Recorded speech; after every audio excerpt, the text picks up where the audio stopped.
Vector का, तो vector देखो बच्चों ध्यान से सुनो, हमने पैरेलल वेक्टर वैसे तो बोला था, पैरेलल वेक्टर वो वेक्टर होते हैं जो आपस में क्या हो, पैरेलल हो। बात करेंगे उसकी भी। पैरेलल वेक्टर क्या होते हैं, जो आपस में पैरेलल हो एक दूसरे के, उसको बोलते हैं पैरेलल वेक्टर। समझ में आया? जो एक दूसरे के पैरेलल हो उनको बोलते हैं पैरेलल वेक्टर। अच्छी बात है, बिल्कुल भाई। तो देखो बच्चों क्या होता है, अगर मैं बात करूं पैरेलल वेक्टर की, तो उसमें अगर आपको कोई दो वेक्टर दे दी जाए ऐसे, r1 इजकस to a1i a2j a3k, और दूसरा वेक्टर दे दिया जाए r2, बोल दिया जाए ये है b1i b2j एंड b3k, और बोल दिया जाए ये दोनों पैरेलल वेक्टर है, तो आप कैसे आइडेंटिफाई करोगे कि ये पैरेलल है या नहीं? तो आपको जब पैरेलल बोल दिया जाए तो आपको सीधा रिलेशन लेके आना है कि अगर a1 बाई b1 और a2 बाई b2 और मैं बोलूं a3 बाई b3 का रेशियो बराबर आए तो ये पैरेलल वेक्टर होंगे, अदरवाइज नहीं होंगे। तो अगर आपको चेक करना हो कि बताओ ये दो पैरेलल वेक्टर है या नहीं है, तो आप लोग क्या करोगे, ऐसे करोगे। आप लोग क्या करोगे, ऐसे करोगे। समझ में आया? आया नहीं आया? Yes.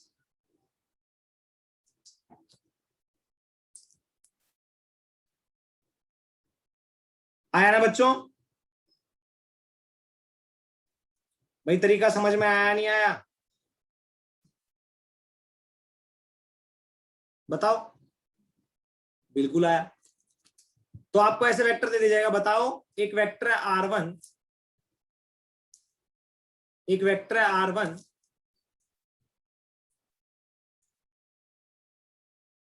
That is 3i plus 4j plus 5k। दूसरा वेक्टर है r2 that is 6i plus 8j plus कोई भी वैल्यू दे दी z इंटू के। आपसे बोल दिया जाए ये पैरेलल वेक्टर है दोनों, तो बताओ z की वैल्यू क्या होगी, फाइंड z। तो निकाल लोगे क्या?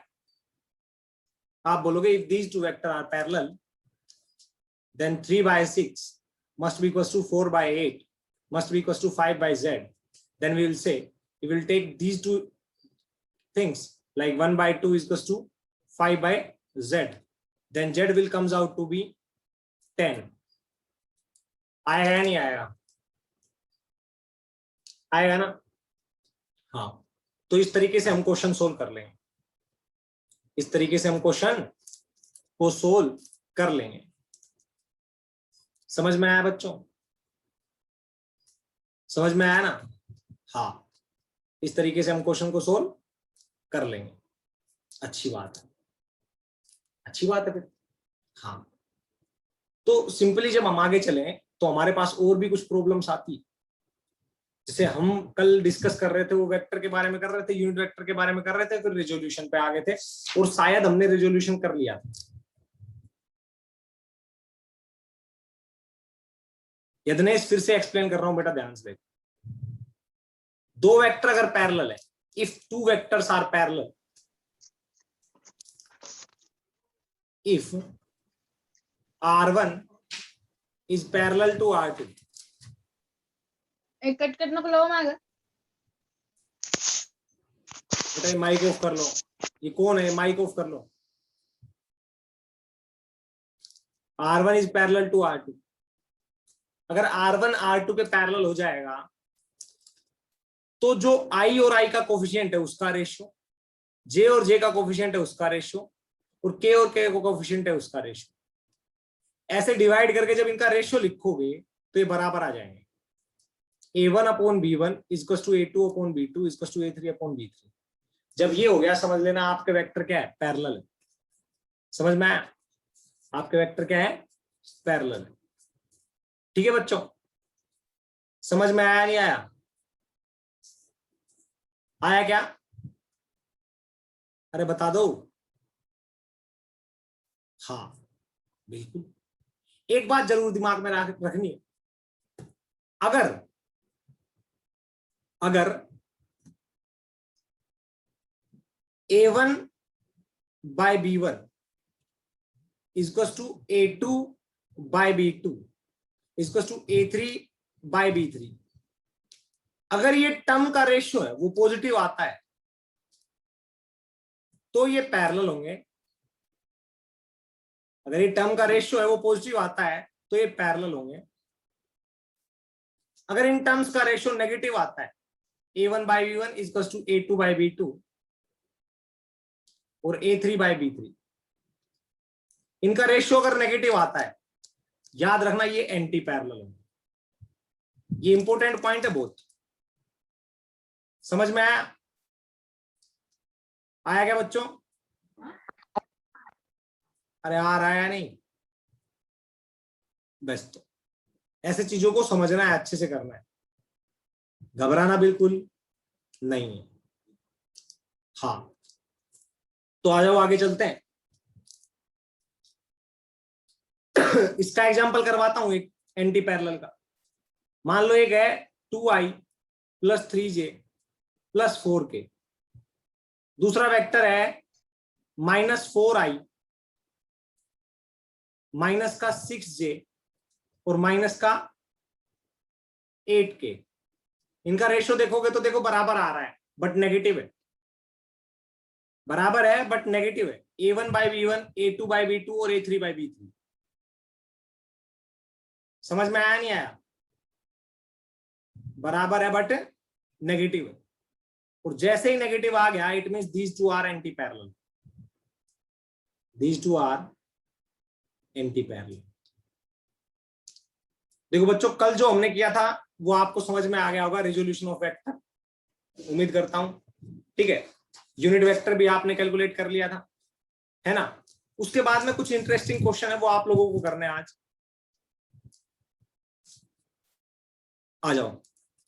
देखो मान लो आपको बोल दिया जाए, लिखो लिखो एक बार ध्यान से लिखो, चुटकी चुटकी एंड भीम, चुटकी and Bhim are running parallel to each other, are running parallel to each other,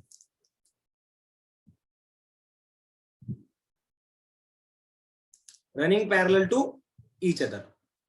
समझ में आया? हाँ। and velocity of चुटकी is 3i cap plus 4j cap, 3i cap plus 4j cap metre पर सेकेंड। समझ में आया? हाँ बिल्कुल अच्छी बात। Velocity of Chutki is basically 3i cap plus 4j cap।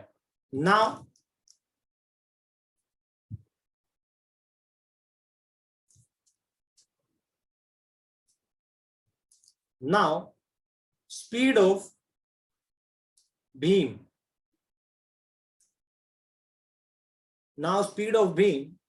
is 20 metre पर सेकेंड। बीम है तो तेज तो दौड़ेगा ही, है ना। then find velocity of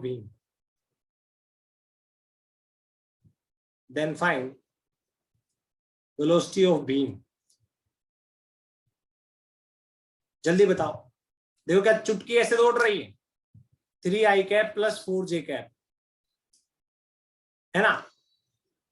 तो हम लिखेंगे velocity of Chutki is basically magnitude of चुटकी की वेलोसिटी, इसको बोलते हैं हम स्पीड। मैग्नीट्यूड ऑफ वेलोसिटी क्या होता है? Speed into unit vector along the direction of Chutki. ऐसे ही होगा ना? अरे होगा ना ऐसे ही, into unit vector along the direction of Chutki. समझ में आया? अब बीम इसके पैरेलल दौड़ रहा है, बीम की स्पीड कितनी है 20 मीटर पर सेकेंड, ये तो स्पीड है। अब अगर आपको वेलोसिटी निकालनी तो आप क्या लिखोगे, velocity of beam is basically speed of beam, magnitude क्या होता है speed, into velocity of beam इस डायरेक्शन में यूनिट वेक्टर। समझ में आया? अब मैं आपसे बात करूं तो क्या मैं आपसे बोल सकता हूं कि VB cap and VC cap as these two are parallel to each other, so we can say these two are equal vector because these two are unit vector. हाँ कि ना, हाँ कि ना, बोल सकता हूं या नहीं बोल सकता? कल मैंने आपको बताया था यूनिट वेक्टर को किसी से भी मल्टीप्लाई कर देते हैं तो यूनिट वेक्टर उस चीज को डायरेक्शन दे देता है, और डायरेक्शन किसके अलोंग देता है, अपने ही अलोंग देता है। हाँ कि ना? हाँ। तो आप देखोगे दोनों का वेक्टर यूनिट वेक्टर है और दोनों का मैग्नीट्यूड 1 1 है, तो दोनों इक्वल वेक्टर हो जाएंगे। तो क्या मैं velocity of beam is equal to लिख सकता हूं speed of Bheem into velocity of Chutki का यूनिट वेक्टर? अरे ऐसे लिख सकता हूं ना, एम आई करेक्ट और नॉट? जब दो ये वेक्टर बराबर है, इक्वल है, सेम डायरेक्शन में है, तो मैं ऐसे लिख सकता हूं बिल्कुल। हाँ कि ना? जल्दी बताओ, शाबाश। अब मेरे को क्या करना है, velocity of beam is basically speed of beam 20 metre पर second into unit vector along the direction of beam. फिर से देखो, फिर से समझाओ, एक बच्चे ने बोला है, बच्चों चुटकी ऐसे दौड़ रही है इस डायरेक्शन में, तो चुटकी की वेलोसिटी है, चुटकी की स्पीड क्या होगी, आप डायरेक्टली मैग्नीट्यूड निकाल दोगे इसका, वो स्पीड आ जाएगी 3 का स्क्वायर प्लस 4 का स्क्वायर, दोनों का स्क्वायर रूट ही आ जाएगा 5 मीटर पर सेकेंड आ जाएगा ना। अब वेलोसिटी ऑफ बीम है ना, वो गिवन नहीं है, वेलोसिटी ऑफ चुटकी तो गिवन थी, तो स्पीड ऑफ चुटकी आपने निकाल ली। अब वेलोसिटी ऑफ चुटकी गिवन थी, स्पीड ऑफ चुटकी आपने निकाल ली, यहां पे स्पीड ऑफ बीम गिवन है, आपसे पूछा find velocity of beam, find velocity of beam, तो आपको पता है वेक्टर फॉर्म में लिखना पड़ेगा वेलोसिटी है तो जैसे मैं वेलोसिटी ऑफ चुटकी लिख सकता हूं कुछ इस तरीके से, velocity of Chutki is basically magnitude of velocity into unit vector. ये यूनिट वेक्टर इसकी डायरेक्शन क्या है, इस डायरेक्शन में। ऐसे ही मैं वेलोसिटी ऑफ बीम लिखूंगा तो velocity of beam is basically speed of Bheem into unit vector along this direction. अब दो यूनिट वेक्टर जिनकी सेम डायरेक्शन हो तो वो इक्वल वेक्टर होते ही होते हैं, क्योंकि उनका मैग्नीट्यूड भी सेम है, उनकी डायरेक्शन भी सेम है। हाँ कि ना? बिल्कुल, उनका मैग्नीट्यूड भी सेम है, उनकी डायरेक्शन भी सेम है। हाँ बिल्कुल भाई, जब भाई उनका मैग्नीट्यूड सेम होगा, डायरेक्शन सेम होगी, तो क्या मैं वी कैप और वीबी कैप और वीसी कैप दोनों को इक्वल वेक्टर मान लूंगा? मान लूंगा तो मेरे को वीबी कैप नहीं पता, पर मेरे को पता है वो वीसी कैप के बराबर है, तो मैं यहां पे लिख सकता हूं ना वीसी कैप। अब वीसी कैप आपको निकालना है, वीसी कैप क्या होगा, वीसी का वेक्टर अपॉन में वीसी का मैग्नीट्यूड। तो वीसी का unit vector is basically 3i plus 4j upon magnitude, कितना आएगा 5, तो आप लिख दोगे 3/5 i cap plus 4/5 j cap. तो velocity of beam is basically 20 into 3/5 i cap plus 4/5 j cap. Solve करोगे तो वेलोसिटी ऑफ बीम आ जाएगी आपके सामने 12i cap plus 16j cap. समझ में आया या नहीं आया? अरे बता दो, समझ में आया या नहीं आया? जल्दी बताओ, शाबाश। किसी बच्चे को कोई डाउट, कोई परेशानी हो तो बताओ। आया ना? तो ऐसे आप कुछ भी निकाल सकते हो। एक इलस्ट्रेशन मैंने दे दिया। ये भी बोल सकता था कि भीम एंड चुटकी are moving anti-parallel to each other. If the velocity of chutki is 3i plus 4j cap, then and speed of beam is 20 meter per second. तो आप क्या लिखते हैं? Velocity of Chutki is basically magnitude of velocity into unit vector, और velocity of beam is basically, आपसे पूछे अब बताओ find velocity of beam anti parallel के केस में, तो आप बोलते velocity of beam is basically speed का मैग्नीट्यूड इनटू यूनिट वेक्टर। तो आप बोलोगे सर ये दो वेक्टर एंटी पैरेलल है। एंटी पैरेलल है तो अगर एक की डायरेक्शन इधर होगी यूनिट वेक्टर की, दूसरे की इधर होगी, तो मैं लिखूंगा वेलोसिटी, या मैं बोलूंगा unit vector along C is basically negative of unit vector along B. हाँ कि ना? अरे हाँ कि ना? दूसरा क्वेश्चन पूछ रहा हूं मैं आपसे। आपसे ऐसे भी पूछ सकता था, ऐसे गिवन देके, और फिर बोलता वेलोसिटी ऑफ बीम निकालो। तो आप क्या करते हैं? Velocity of beam is basically 20 into negative of velocity of Chutki का यूनिट वेक्टर। तो आप लिखते माइनस वेलोसिटी ऑफ चुटकी का यूनिट वेक्टर, पुट कर देते ना, सोल्व कर लेते, आंसर आ जाता। क्वेश्चन ऐसे भी पूछ सकता है, तो आपको घबराना बिल्कुल नहीं है। समझ में आया? अरे समझ में आया? एक घर से क्वेश्चन करना, लिखो। एक घर से क्वेश्चन करना, जल्दी लिखो, शाबाश, लिखो शाबाश, लिखो। Pawan and Tosi are running in opposite direction. लिखो Pawan and Tosi are running in opposite direction, or we can say anti-parallel to each other.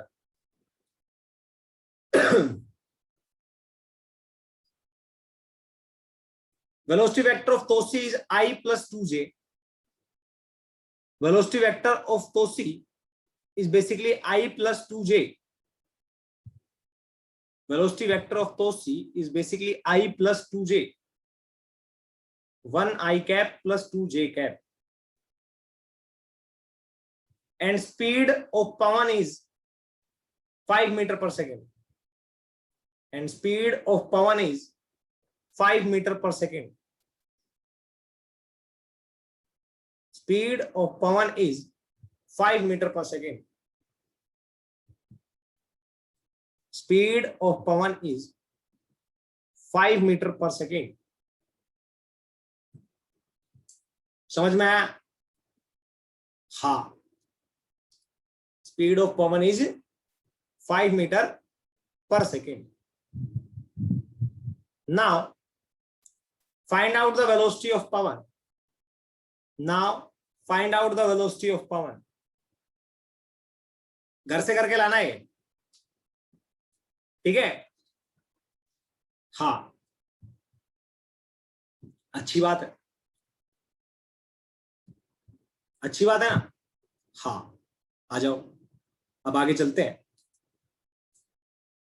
I repeat, Pawan and Tosi are running in opposite direction, or anti-parallel, or we can say anti-parallel.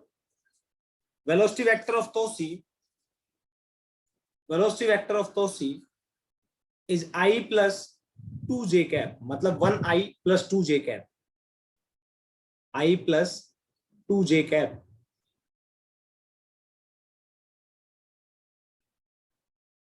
I plus 2j cap.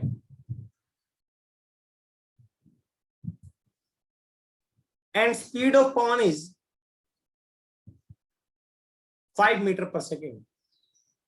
Speed of Pawan is 5 meter per second.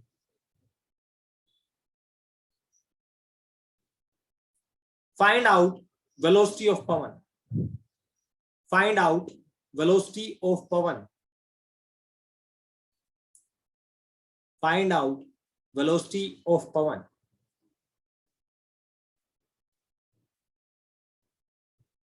Find out velocity of Pawan. कर लोगे ना, आप तो repeat नहीं करना। चलेगा बच्चों? बताओ, शाबाश। चले आगे है भाई, आ जाओ तो चलते हैं। आगे आ जाओ। अब आपको बेसिक रिजोल्यूशन कर ले जो तुम्हारी क्लास में आएंगे, तुम्हारे बेसिक रिजोल्यूशन ऑफ वेक्टर, है ना? हाँ, ध्यान से करने, शाबाश, जल्दी आओ। मान लो आपको ऐसे इंक्लाइन प्लेन पे ब्लॉक दिए रखेंगे, एनएलएम में सारे क्वेश्चन ऐसे ही होते हैं, ठीक है ना? हाँ, उसके ऊपर कोई फोर्स लगा देंगे, फिर उसको रिजोल्व कर देंगे, तो ऐसे ही क्वेश्चन कुछ पूछे जाएंगे। उसी तरीके से मैं पूछ रहा हूं, टाइम के साथ तुम्हें पता चलता जाएगा कि हाँ सर ने जो करवाया बहुत बिल्कुल ठीक करवाया। मान लो बच्चों, ये 37 डिग्री का एंगल है, ठीक है? ध्यान से देखना है, सभी ने अच्छे से समझना है। ये 37 डिग्री का एंगल है और ये 5 न्यूटन फोर्स है परपेंडिकुलर डाउनवर्ड। तो क्या ये 37 तो ये 53, और ये 53 हो तो ये 90, है ना? ये 37 तो ये 53, तो ये भी 37। हाँ कि ना? हाँ कि ना? आपसे बोल देगा रिजोल्व करो इन वेक्टर्स को। तो बच्चों, मैंने आपको बताया था कि जरूरी नहीं है वेक्टर जो एक्स एक्सिस वाई एक्सिस है वो हमेशा ऐसे ही रहे, जरूरी नहीं है। आप एक्स एक्सिस और वाई एक्सिस को ऐसे भी ले सकते हो, आपकी सहूलियत के हिसाब से आपको लेना है, जैसे आपको इजी लगे वैसे। ऐसा नहीं कि सर हम तो हमेशा ही ऐसे लेते हैं तो ऐसे ही लेंगे, ठीक है? तो इसको वाई एक्सिस मान लेना और इसको एक्स एक्सिस मान लेना। समझ में आया? अरे आया नहीं आया? हाँ, तो इन वेक्टर को जब आप रिजोल्व करोगे तो इसका इधर कंपोनेंट क्या है? इसका इधर कंपोनेंट क्या आएगा, जल्दी बताओ। इधर क्या वो आएगा 5 कोस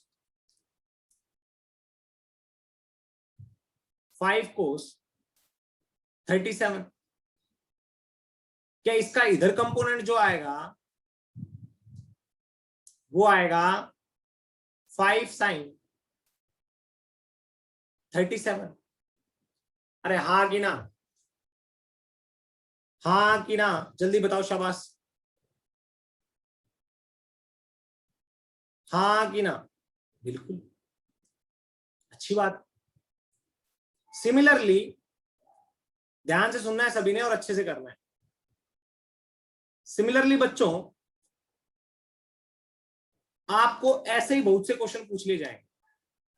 अब आप करोगे, मैं नहीं करूंगा। रिजोल्व करना है आपको अलोंग द सरफेस और perpendicular to the surface, along the surface और perpendicular to the surface. 53 degree का एंगल है, एक वेक्टर है, उसकी डायरेक्शन है इधर, 10 न्यूटन उसकी वैल्यू है। रिजोल्व करो अलोंग द सरफेस और परपेंडिकुलर टू द सरफेस। जल्दी बताओ इसके कंपोनेंट, जल्दी बताओ, शाबाश, बताओ बच्चों। अरे इसके कंपोनेंट बताओ।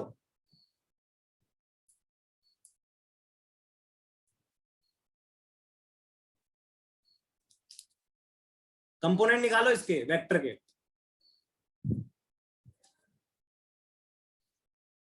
ये 53, ये 30, ये 53 और ये 90, ये 37, ये टोटल 90, तो ये 53। हाँ कि ना? तो इधर क्या आएगा 10 cos 53। अब बार बार कोस वगैरह नहीं लगाऊंगा मैं, सीधा डायरेक्टली सोल्व करना है।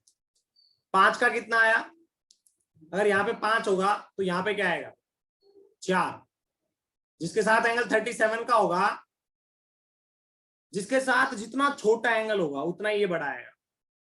ये छोटा है ना 37, तो ये वैल्यू बड़ी आएगी, क्योंकि आपको पता है एक 3 होती है और एक 4 होती है। ये 3 आएगी, ये 4 आएगी। ये 10 है तो ये एंगल कितना है 53।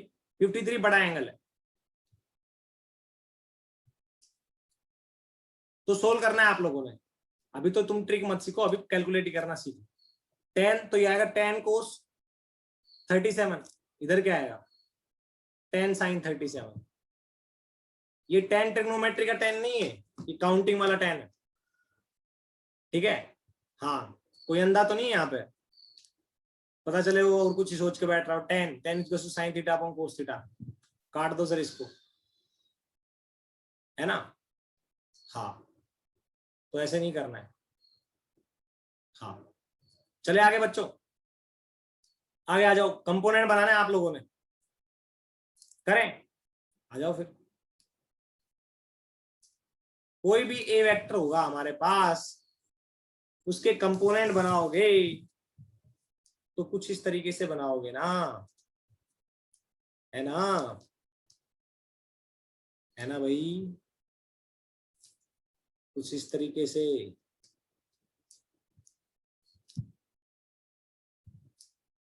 एक वेक्टर ले लोगे ए, ये थीटा, तो इसके कंपोनेंट करो, रिजोल्यूशन करो इसका। बेटा 10 cos 37 थोड़ी आएगा, रुको रुको, ये एंगल 53 है ना बेटा, ये कौन है देखो एक बार ध्यान से। शाबाश, एक बच्चे ने ध्यान दिया, उसको समझना भी है। मैं उधर 37 देख के इधर भी 37 लिख दिया, देखो ध्यान से। ये 53 है तो ये क्या आता है, ये कंपोनेंट क्या आता है 10 cos 53। ये क्या आएगा 10 sin 53। अच्छा बच्चा है जिसने भी किया है ये बात बताइए, उससे उसका कॉन्फिडेंस झलकता है, ठीक है ना। हाँ गुड, तो ये चीजें बोला करो, ठीक है। ये 53 है, ये 10 है, तो ये 10 cos 53 ये आएगा, 10 sin 53 ये आएगा। ये ए है, ये थीटा है, तो जिसके साथ एंगल बना रहा है, जिस एक्सिस के साथ एंगल बना रहा है, उधर आएगा ए कोस थीटा, ऐसे याद रखने से लग जाओ। जिसके साथ एंगल बनाता है उस एक्सिस के लोग ए कोस थीटा, इधर क्या आएगा ए साइन थीटा। समझ में आया बच्चों। हाँ तो ऐसे आप रिजोल्यूशन कर सकते हो, बिल्कुल अच्छी बात है। अब देखो ध्यान से, और भी करना है।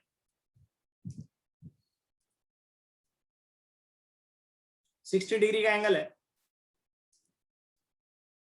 आप लोग करोगे, मैं नहीं करूंगा अभी। ये वैल्यू है 20,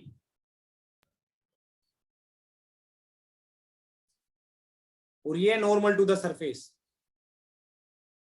और ये अलोंग द सरफेस। तो परपेंडिकुलर टू द सरफेस के साथ कितना एंगल बनेगा, ये 60, ये 90, राइट एंगल ट्राइंगल बन गई, तो ये 30, तो ये क्या आएगा 60। रिजोल्व करो, शाबाश, आप रिजोल्व करो, मैं नहीं करने का, मेरे को आता ही नहीं। जल्दी करो, शाबाश, जल्दी करो बच्चों। 20 cos 60, 20 sin 60, वो ठीक है, पर किधर 60 cos आएगा, किधर साइन आएगा, किधर 60 cos आएगा, किधर साइन आएगा, वो बताना है।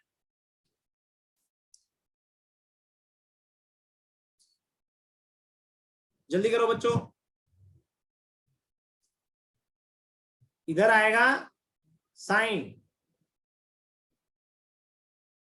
अलोंग द सरफेस, इधर आएगा कोस, जिसके साथ एंगल बनाता है उधर कोस आता है, जिसके साथ एंगल बनाता है उधर कोस आता है, और जिसके साथ नहीं बनाता उधर साइन आता है। यस, बेस पे कोस आएगा, परपेंडिकुलर पे साइन। गुड साक्षी महाजन, शाबाश बेटा।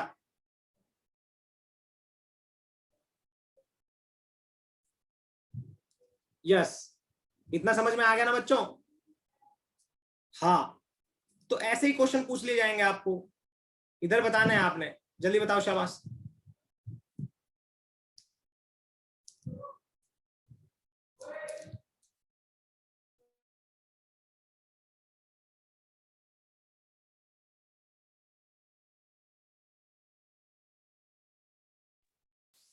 देखो एक बार, ये 37 डिग्री का एंगल हो जाएगा।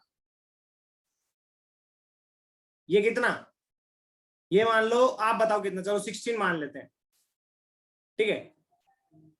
और कुछ मान लो, तुम्हारी मर्जी है भाई, कहीं सोच रहे हो पता नहीं 60 को ले भाई, 50 मान ले। अरे हाँ 50, कंपोनेंट बनाओ, शाबाश, रिजोल्व करो इसको, गुड, सभी बच्चे रिजोल्व करेंगे इसे, शाबाश बच्चों, रिजोल्व करो।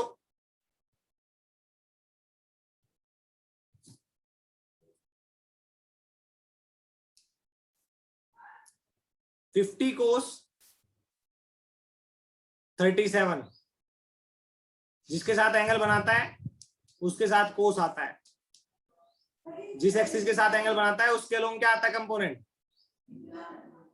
50 कोस 37, इधर क्या आएगा, 50 साइन 37, समझ में आया।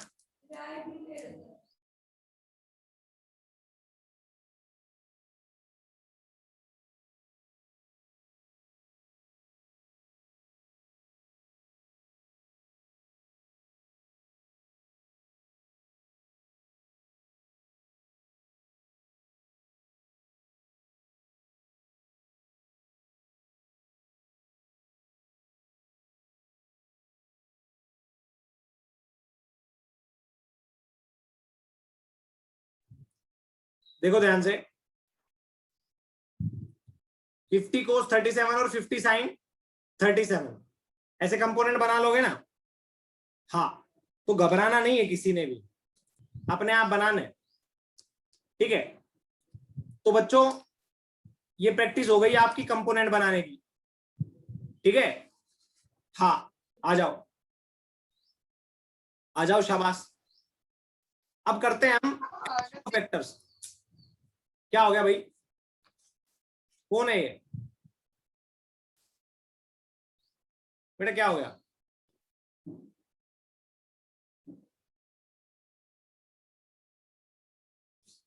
पढ़ लो यार, आ जाओ, एक क्वेश्चन और ट्राई कर लो तो लो भाई।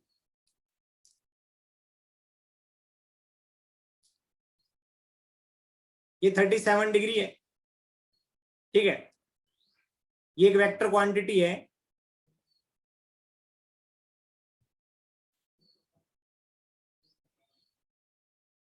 जो सरफेस के साथ यहां पे 37 डिग्री का एंगल बना रखा है इसने, सरफेस के साथ इसने 37 डिग्री का एंगल बना रखा है। ये एक वेक्टर क्वांटिटी है, मतलब मान लो ये 5 न्यूटन है, 37 डिग्री का एंगल। आपसे बोला गया अलोंग द सरफेस और perpendicular to the surface, resolve करो इसको, रिजोल्व करो, शाबाश। तो आप कैसे बनाओगे कंपोनेंट, 5 ये है, तो इधर क्या आएगा, 5 कोस 37, इधर क्या आएगा, 5 साइन 37, समझ में आया, यस।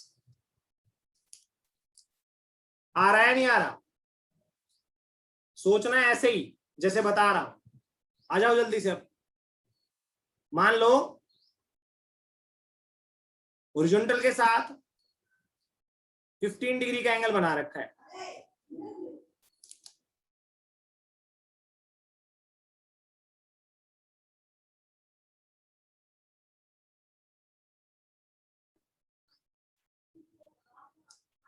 मान लो हॉरिजॉन्टल के साथ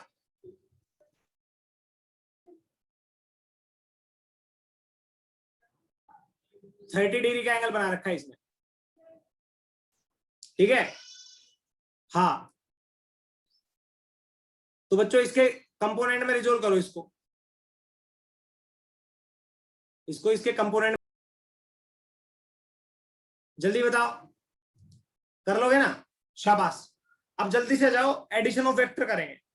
अभी तो एक वेक्टर था, अभी दो वेक्टर है, उनका रिजल्टेंट निकालना है, ठीक है। हाँ, तो एडिशन ऑफ वेक्टर बेसिकली दो तरीकों से किया जाता है, एक तो लो होते हैं उनसे, और एक होता है जनरली कंपोनेंट में डिवाइड करके और फिर एडिशन करना। तो लिखो एडिशन ऑफ वेक्टर, और we can say resultant of vector, addition of vectors और we can say resultant of vector.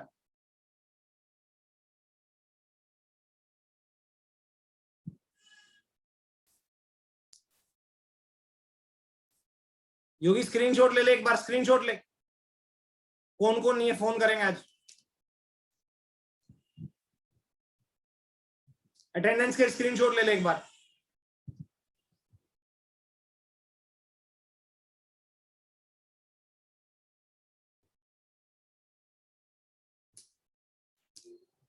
योगी एक बार स्क्रीनशॉट लेना।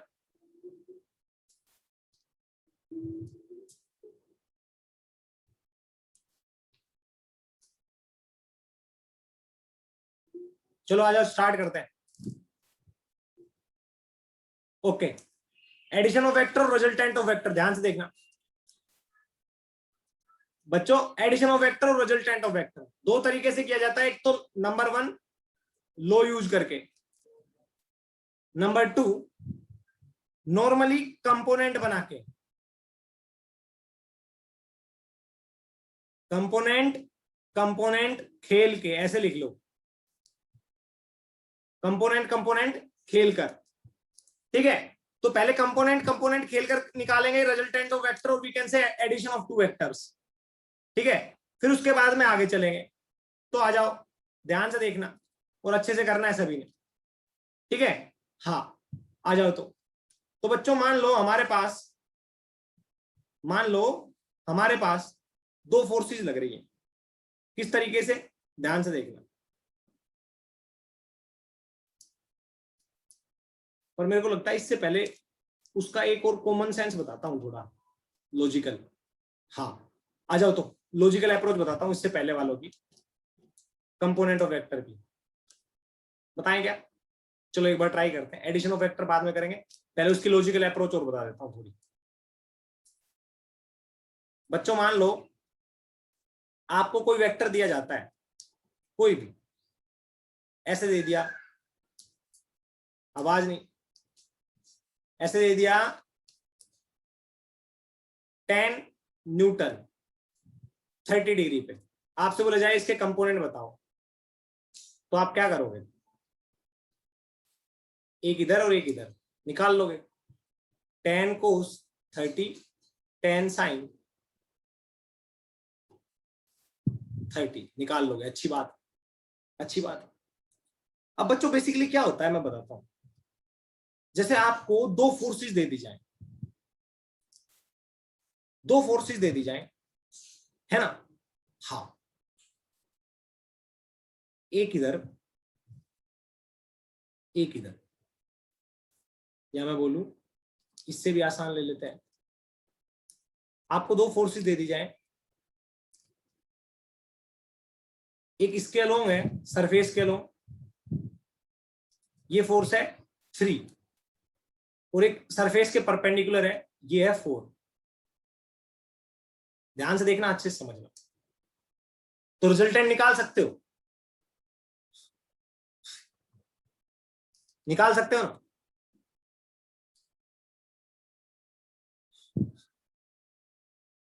स्ट्रेट लाइन पर क्यों नहीं लिया बेटा? कौन सी स्ट्रेट लाइन पर? बेटा अपनी सहूलियत के अलोंग लिया जाता है साइन कोस, समझ में आया? हम अपने अकॉर्डिंग, हमें जैसे अच्छा लगेगा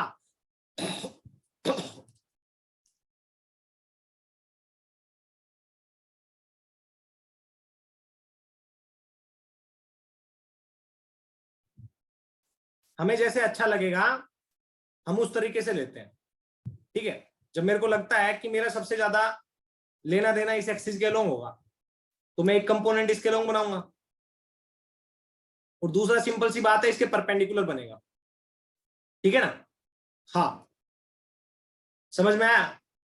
ओके, ध्यान से देखना आप, अगर आपको मैंने वेक्टर दिया तो आप ये निकाल लेते हो ना। मतलब अगर मैं आपको बोलूं कि मैंने आपको अगर ए दे दिया तो आप ए कोस थीटा, मतलब A X is to A cos theta और A Y is to A sine theta निकाल लेते हो। मतलब मैं अगर आपको वेक्टर का मैग्नीट्यूड दे दूं और थीटा दे दूं तो आप ए एक्स ए वाई निकाल लोगे, ये दे दूं तो ये निकाल लोगे। और अगर मैं आपको ध्यान से देखना और अच्छे से समझना है, सभी बच्चों को ध्यान से देखना है और अच्छे से समझना है। पहले बता रहा हूं, अगर मैं आपको ए एक्स और ए वाई दे दूं, सॉरी ए और थीटा दे दूं, अगर मैं आपको ए का मैग्नीट्यूड और थीटा दे देता हूं तो क्या आपने ए एक्स और ए वाई निकाले? बिल्कुल निकाले सर। अब मैंने आपको ए वाई और ए एक्स दे दिए, ये वाई एक्सिस और ये एक्स एक्सिस, तो मैंने आपको ए एक्स और ए वाई दे दिया। अब ए निकालना है, शाबाश जल्दी निकालो। तो आप कैसे करोगे? ए निकालने के लिए आप क्या करोगे?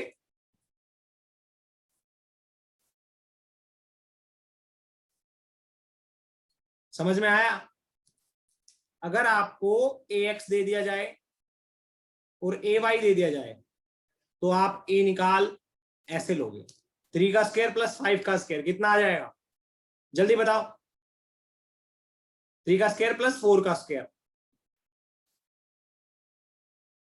ए क्या आएगा आपका? जल्दी बताओ। क्या 5 आएगा? हाँ। अब बच्चे बोलते हैं सर 5 तो आ गया, अच्छी बात है, पर डायरेक्शन कैसे बताओगे कि वो 5 ऐसे होगा, कि वो 5 ऐसे होगा, इस डायरेक्शन में होगा या इस डायरेक्शन में होगा? मैं बोलूंगा रुक, शांत तो हो, रुक यार, बात तो सुन ले पूरी। ये भी बता देंगे कैसे। तो देखो मान लो, आप बताओ मैं किसके साथ एंगल लूं, इसके साथ एंगल बनाऊं या इसके साथ एंगल बताऊं? कितना मेरे रिजल्टेंट वेक्टर का एंगल मैं किसके साथ बताऊं? 4 के साथ बताऊं या 3 के साथ बताऊं? आप बताओ किसके साथ बताऊं? 4 के साथ। चलो, अगर बच्चों मेरे को मेरे रिजल्टेंट वेक्टर का एंगल बताना है तो मेरा ये 5 है, मैंने बता दिया, और ये थीटा है। अब मेरे को नहीं पता, पर मेरे को ये पता है ये ए कोस थीटा है, मतलब ये ए एक्स है, या सर ये कुछ भी हो, पर मेरे को ये पता है ये ए कोस थीटा है ना, और ये ए साइन थीटा है ना। अगर ये ए है तो ये कोस थीटा है, ये साइन थीटा है। तो ये थीटा कैसे निकालोगे? तो आपको लिखना है टेन थीटा इज टू, या फिर ध्यान से देखो, आपको ए कोस थीटा और ए साइन थीटा डिवाइड कर देना है। कैसे? ए साइन थीटा अपॉन ए कोस थीटा क्या आएगा? ए साइन थीटा ये है, अरे ए साइन थीटा ये है, और ये कोस थीटा है। जब डिवाइड करोगे आप तो ये आएगा टेन थीटा, और क्या ये परपेंडिकुलर अपॉन, जल्दी बताओ। ये कोस थीटा है, सॉरी ए साइन थीटा है, ये कोस थीटा है, ये क्या है? 3 के बराबर, ये क्या है? 4 के बराबर। इसको सोल्व करोगे तो क्या आएगा? टेन थीटा इज टू 3/4, है ना। थीटा की वैल्यू क्या आएगी? टेन थीटा की वैल्यू 3/4 कब होती है? जल्दी बताओ। टेन थीटा की वैल्यू 3/4 कब होती है? जल्दी बताओ। क्या क्या 37 डिग्री पे होती है? यस। तो आप बोल दोगे सर ये 37 डिग्री आएगा। देखो मैंने पहले आपको ए देता था, थीटा देता था, आप ए एक्स और ए वाई निकालते थे। इससे पहले जो भी क्वेश्चन है देख लो एक बार ध्यान से। मैं आपको ए देता था और थीटा देता था, आपने सभी निकाले ना ए एक्स और ए वाई खुद से। अब मैंने क्या किया है? अब मैंने कुछ नहीं किया, मैंने आपको क्या दिया है? अरे हाँ, अब मैंने आपको पहले तो ये देता था ए और थीटा, एक्स ए वाई आप खुद निकालते थे। अब मैंने आपको एक्स और ए वाई दे दिया, आपने ए निकाला और थीटा निकाला। थीटा कैसे निकाला? Theta is equal to tangent inverse this. समझ में आया? Theta is equal to tangent inverse this. समझ में आया? मतलब जिसके साथ एंगल बना रहा है वो, उसके अलोंग कंपोनेंट जो है वो, और जिसके साथ एंगल नहीं बना रहा उसके अलोंग जो कंपोनेंट है वो, जिसको जनरली जिसके साथ एंगल बनाया जाता है ना थीटा, तो ये ए एक्स बोला जाता है, जिसके साथ थीटा बनाता है रिजल्टेंट वेक्टर। तो अब लिख दोगे ए एक्स अपॉन ए वाई। समझ में आया बच्चों?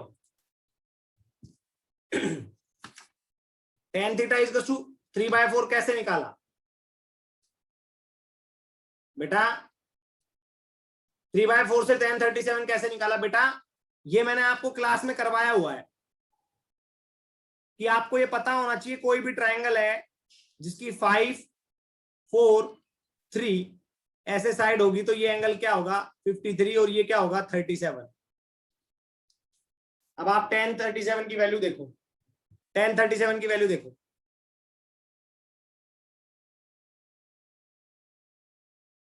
समझ में आया? क्लास में करवाया हुआ है मैंने। ओके बच्चों, किसी को कोई डाउट किसी भी प्रकार का तो बताओ।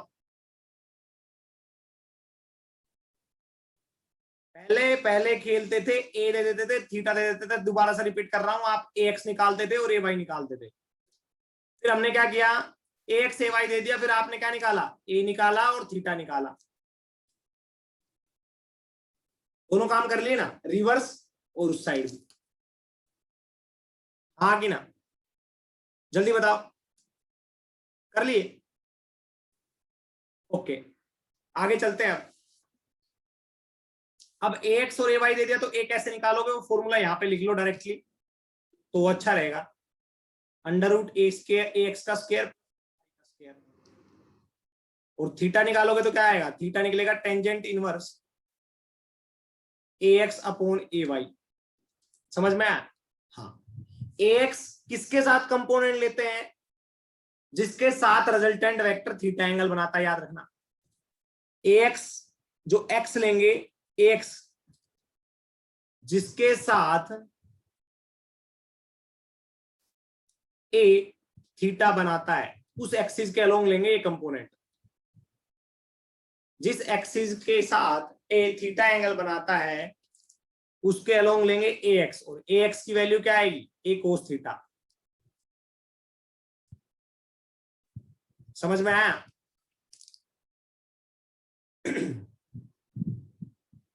अच्छी बात है। अब बच्चों अब पढ़ेंगे हम क्या, एडिशन ऑफ वेक्टर्स। क्या पढ़ेंगे?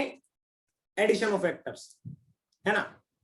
हाँ बच्चों, दो वेक्टर को कैसे ऐड किया जाता है, कैसे लिखा जाता है, कैसे, कंपोनेंट कंपोनेंट खेल के। पहली बात तो कंपोनेंट कंपोनेंट खेल के कैसे दो वेक्टर को ऐड किया जाता है और रिजल्टेंट निकाला जाता है, कुछ भी बोल सकते हो आप।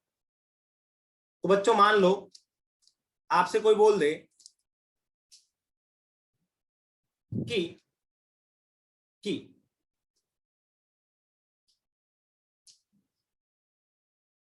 ध्यान से देखना, एक आदमी इधर 5 न्यूटन फोर्स लगा, 3 न्यूटन फोर्स लगा रहा है और इधर 4 न्यूटन फोर्स लगा रहा है किसी एक ब्लॉक के ऊपर, ये यहाँ पे एक पॉइंट है उसके ऊपर। तो उसके ऊपर रिजल्टेंट फोर्स कितना लगेगा, जल्दी बताओ, रिजल्टेंट फोर्स कितना लगेगा, जल्दी बताओ। तो आप क्या लिखोगे इसको, 3 अलोंग आई कैप, 4 अलोंग माइनस जे कैप, इन दोनों का रिजल्टेंट क्या आ जाएगा, 3 आई कैप माइनस 4 जे कैप। समझ में आया? और दो रिजल्ट वेक्टर का रिजल्टेंट आता है वो इनके बीच में आता है कहीं ना कहीं। समझ में आया नहीं आया, बताओ शाबाश। तो ये हो जाएगा 3 और ये हो जाएगा 4, तो रिजल्टेंट आ जाएगा ये। समझ में आया नहीं आया? आया बच्चों कुछ?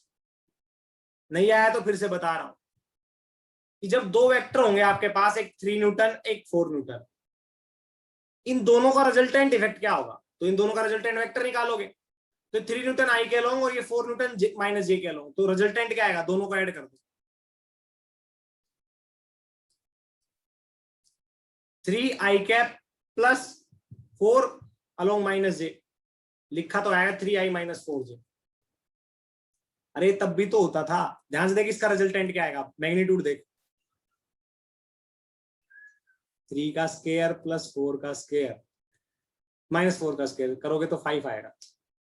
ऐसा कुछ आपने किया था पहले भी, समझ में आया? अरे पहले कंपोनेंट बनाते थे, अब रिजल्टेंट बना रहे, मतलब पहले वेक्टर को तोड़ते थे, अब टूटे हुए को जोड़ रहे हैं। एडिशन ऑफ वेक्टर क्या होता है? टूटे हुए वेक्टर को जोड़ना, ये किस्म से, है ना? हाँ, कर लोगे बच्चों? कर लोगे क्या? हाँ, डायरेक्ट मत कर देना 4 + 3 7 न्यूटन, नहीं, दो वेक्टर का एडिशन होता है, वो एंगल पे भी डिपेंड करता है। देखो कितना आया, 5 आया, ये 3 है, ये 4 है, आंसर देखो 5 आया, आया है ना? एक 3 था एक 4 था, आंसर 5 आया, 7 नहीं आया ना। 7 कब आता? जब 4 स्केलर क्वांटिटी होती, 1 kilo plus 5 kilo total 6 kilo, लो भाई, क्योंकि वो स्केलर क्वांटिटी है। वेक्टर को ऐड करने के लिए क्या करना पड़ता है? वेक्टर एडिशन करना पड़ता है। आ जाओ अब खेल खेल में, शाबाश।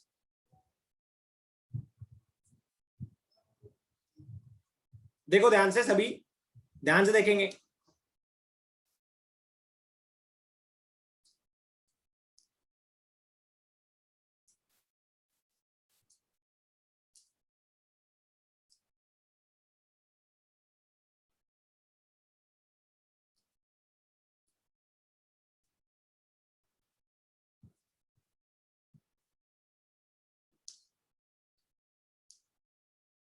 बच्चों एक फोर्स इधर लग रही है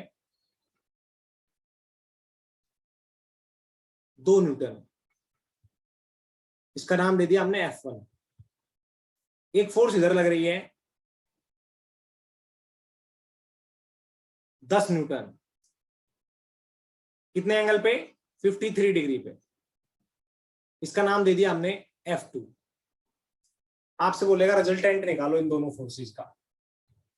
तो जब भी कभी ऐसे फोर्सेस दे दी जाए, तो जो forces proper X proper Y के अलोंग होगी उसको वैसे ही रहने दो, जो forces proper X proper Y के अलोंग होगी उसको वैसे ही रहने दो, और जो फोर्स प्रॉपर एक्स और प्रॉपर वाई के अलोंग नहीं है उसके कंपोनेंट बना लो। करें? आ जाओ। F1 बताओ प्रॉपर एक्स या प्रॉपर वाई में है या नहीं? F1 प्रॉपर एक्स या प्रॉपर वाई में है या नहीं है? जल्दी बताओ। F1 प्रॉपर एक्स में है ना? यस, तो मैं बोलूंगा इसको ऐसे ही रहने दो, 2 न्यूटन। F2 का देखो, अब F2 proper X proper Y में नहीं है, तो इसके कंपोनेंट बना लो। इसका कंपोनेंट इधर कैसे क्या बनेगा?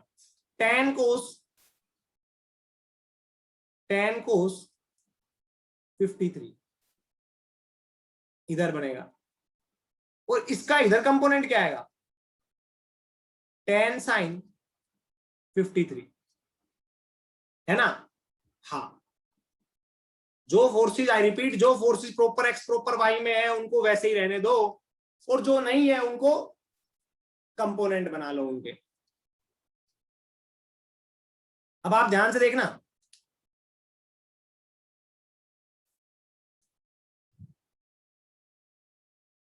ध्यान से देखना है सभी ने।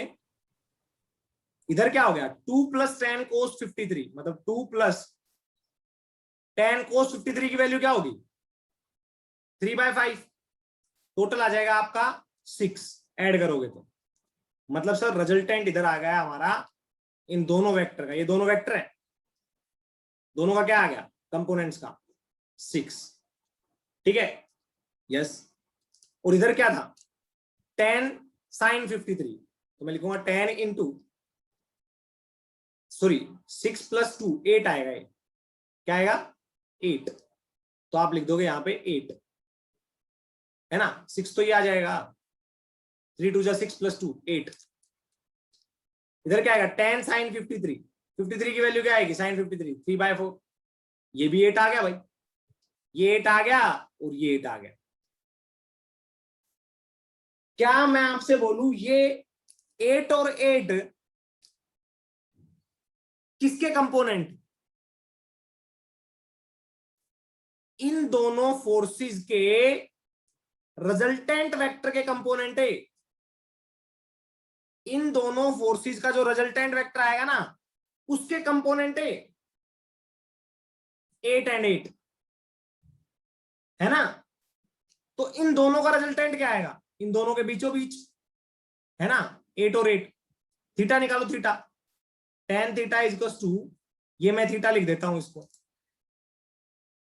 तो ये आ गया ax बन जाएगा मेरा, ax क्या आ जाएगा 8, ay क्या आ जाएगा 8, है ना, तो लिखूंगा ax 8 और ay 8 1, तो थीटा की वैल्यू आ जाएगी 45, तो ये आ गया मेरा 45,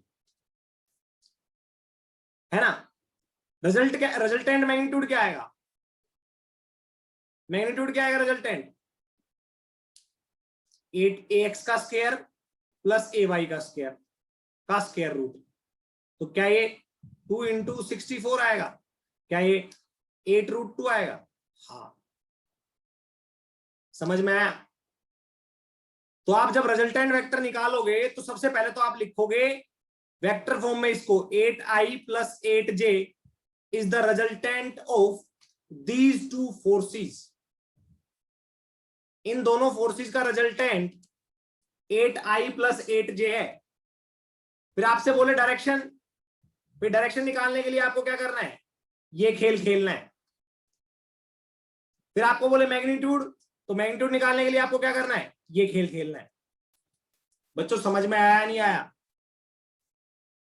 45 कैसे बेटा, देखो ध्यान से, 10 की वन वैल्यू कब होती है, बेसिक्स ऑफ मैथमेटिक्स पढ़ा था ना, बेसिक्स ऑफ मैथमेटिक्स पढ़ा था, उसमें tan थीटा की वैल्यू 1 कब होती है, 45 डिग्री पे।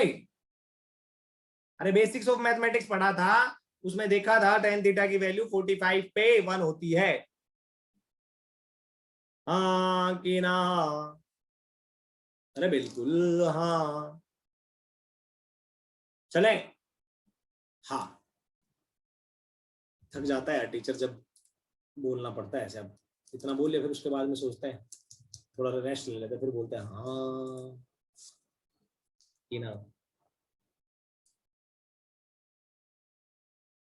चलो आ जाओ, चले आगे, आ जाओ, अच्छी बात है, इतना समझ में आया। एक खुद से सोल्व करो कुछ, है ना, एक खुद से सोल्व करो, आ जाओ, मैं आपको दे रहा हूं एक question,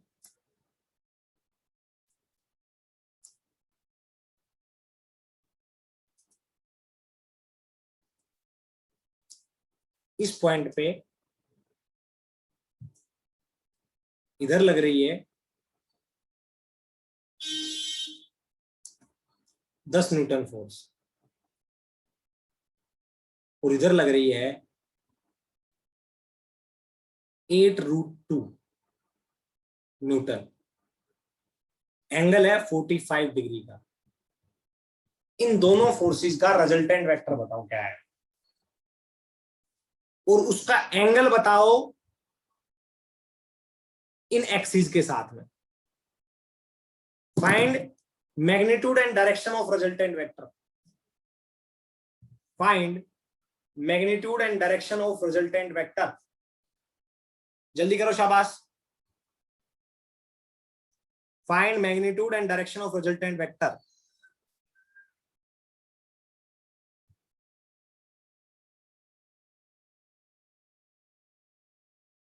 find magnitude and direction of resultant vector,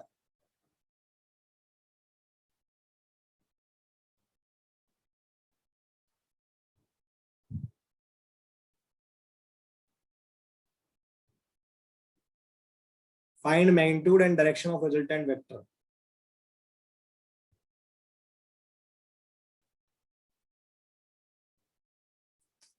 देखो ध्यान से, सोल्व करने का तरीका, जो vector proper X proper Y में है उनको प्रॉपर एक्स प्रॉपर वाई में रहने दो, और जो प्रॉपर एक्स प्रॉपर वाई में नहीं है उसके कंपोनेंट बना लो, और सभी कंपोनेंट को जोड़ दो, एक्स एक्स के कंपोनेंट को जोड़ दो, वाई वाई के कंपोनेंट को जोड़ दो। तो स्टेप नंबर 1 मैंने देखा कि ये तो 10 न्यूटन है।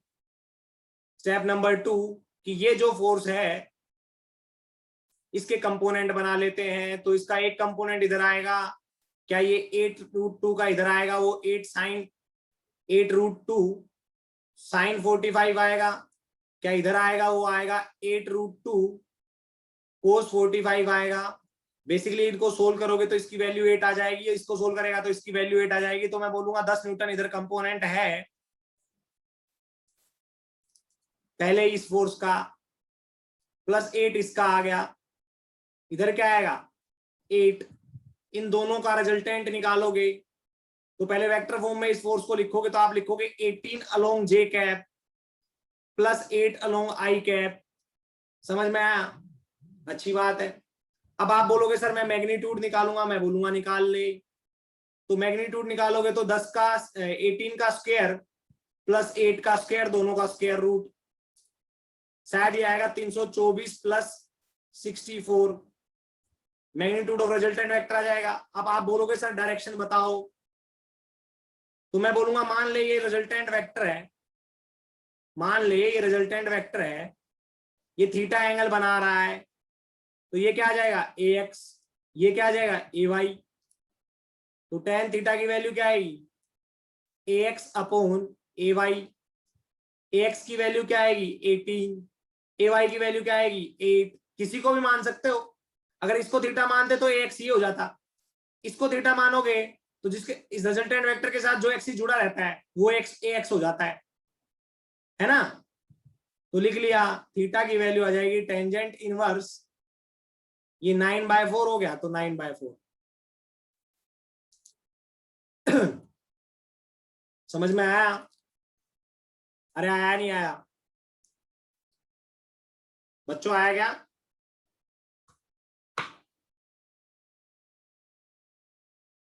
कर लोगे? बता दो भाई, कर लोगे क्या? तो ऐसे क्वेश्चन सोल्व करने, एक क्वेश्चन आप घर से सोल्व करोगे। चलो आ जाओ और प्रैक्टिस करते हैं।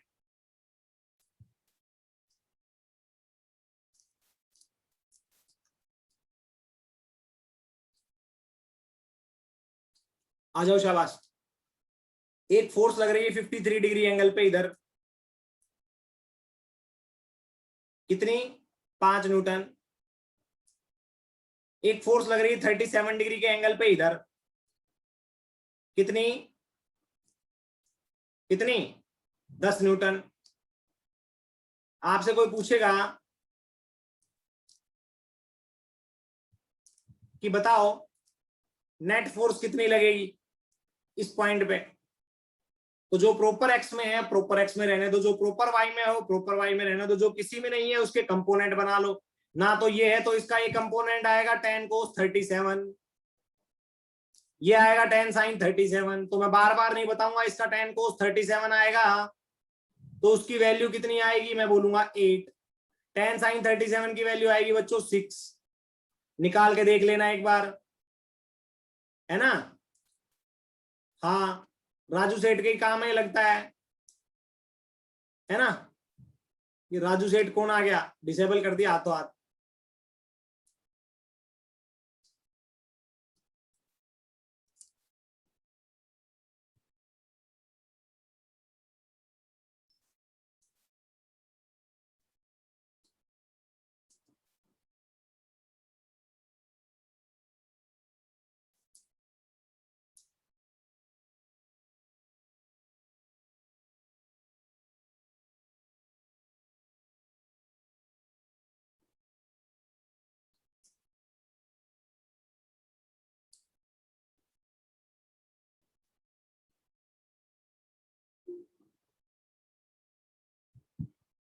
कर दिया, जून के नोट से क्लियर कर दिया और उसको आउट भी कर दिया।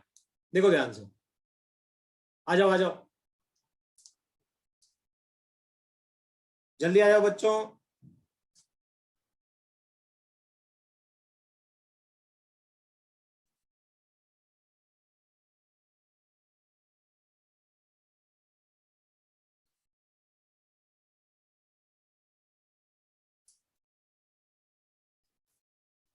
ध्यान से देख लो, स्टार्ट करते, आ जाओ। तो ये आ गया 6 और ये आ गया 8। अब इसके कंपोनेंट देखो, 5 है ये, तो 5 का इधर क्या आएगा और इधर क्या आएगा? ये आएगा 5 साइन 53, 5 साइन 53, इसकी वैल्यू क्या आएगी 4। ये आएगा 5 कोस 53, इसकी वैल्यू आएगी 3। समझ में आया? चलते रहने दो, कोई दिक्कत नहीं, क्लास चलते रहने दो यार, तुम परेशान क्यों हो रहे हो? समझ में आ रहा है या नहीं आ रहा है ये बताओ पहले। समझ में आ रहा है तो चलते रहने दो क्लास को, है भाई। स्लो स्लो पढ़ाऊंगा तो टाइम भी तो ज्यादा लूंगा, सिलेबस भी तो करवाना है। तो देखो ये 6 हो गया, ये इधर 4 हो गया। 6 और 4 का रिजल्टेंट किधर आएगा? जो बड़ा वेक्टर है उधर, और दोनों का डिफरेंस, इन दोनों का रिजल्टेंट क्या आएगा? 6 माइनस 4 2, और डायरेक्शन किधर होगी? इधर। ये बड़ा है। अब ये इधर क्या है? 3 और ये 8, तो इन दोनों का रिजल्टेंट क्या आएगा? 8 माइनस 3 5 आ गया। अब ये हमारे पास हो गया रिजल्टेंट वेक्टर के कंपोनेंट। तो पहले मैग्नीट्यूड निकाल लो या वेक्टर की फॉर्म में लिख लो। रिजल्टेंट वेक्टर हमारा आ गया 5i प्लस 2j, है ना। अब मैग्नीट्यूड निकालोगे तो क्या आएगा? 25, 5 का स्क्वायर करोगे तो 4 अंडर रूट 29, ये मैग्नीट्यूड आ गया। अब आप एंगल निकालोगे, बताओ किसके साथ एंगल निकालूं मैं? अरे एक्स एक्सिस के साथ एंगल निकालूं या वाई के साथ? जल्दी बताओ, हॉरिजॉन्टल के साथ निकालूं या वर्टिकल के साथ? ये बताओ पहले, एक्स वाई तो छोड़ो, हॉरिजॉन्टल के साथ या वर्टिकल के साथ? हॉरिजॉन्टल के साथ या वर्टिकल के साथ एंगल निकालूं? हॉरिजॉन्टल के साथ। चलो आ जाओ, हॉरिजॉन्टल के साथ एंगल निकालूंगा। मान लो मेरा रिजल्टेंट वेक्टर है वो ये है, थीटा ये आ गया, हॉरिजॉन्टल के साथ निकालना है, तो थीटा की वैल्यू क्या आएगी? tan थीटा इक्वल्स टू, जिसके साथ एंगल निकाल रहा हूं वो ax हो जाता है, और जिसके साथ, अरे ए वाई बाई एक्स लिखा था मैंने इससे पहले, एक्स बाई ए वाई लिखवा दिया हो कभी? बच्चों यहां पे लिख लो, देखो ध्यान से, ए वाई बाई एक्स होगा ये, ए वाई बाई ए एक्स, ठीक है। हाँ ये मिस्टेक हो गया, ध्यान से देखो, tan theta equals to A Y by A X. A Y क्या होगा इस केस में? ए वाई क्या होगा? वाई ये होगा 8, है ना। सॉरी, इसका निकालना था, तो y क्या होगा? y होगा ये, ए वाई ये हो जाएगा, ए एक्स ये हो जाएगा। तो ए वाई की वैल्यू आएगी 8 और ए एक्स की वैल्यू आएगी कितनी? कितनी आएगी जल्दी बताओ।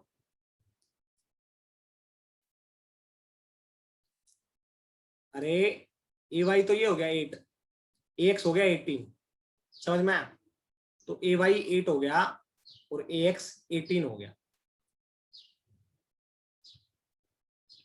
है ना। तो 4/9 करेक्ट, ठीक है बच्चों। हाँ तो यहां पे देखो, करेक्ट कर लेना इसको, यहां पे देखना आप जल्दी से, हॉरिजॉन्टल के साथ एंगल निकालना है। हाँ बिल्कुल, तो हमारा ए एक्स ही हो जाएगा, ए वाई ही हो जाएगा। tan theta equals to A Y by A X, याद रखना। इससे पहले भी लिखवाया होगा, देख लेता हूं कभी गलती से ध्यान नहीं रहा हो, एकदम से दिमाग से आउट हो गया हो, एब्सेंस ऑफ माइंड में। A Y by X, A Y by X, A Y by X, direction देख लेते हो। चलो ठीक है,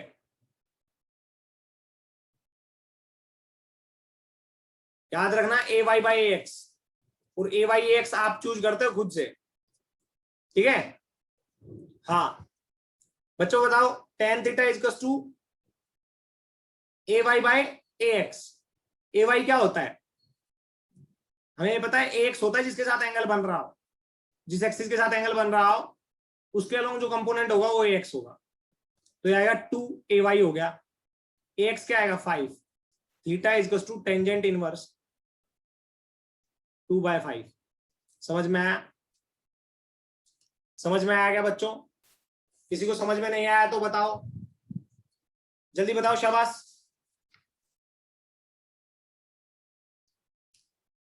आया? जिस एक्सिस के अलोंग या जिस एक्सिस के साथ एंगल बना रहा है उसके अलोंग जो कंपोनेंट आएगा वो ए एक्स आएगा।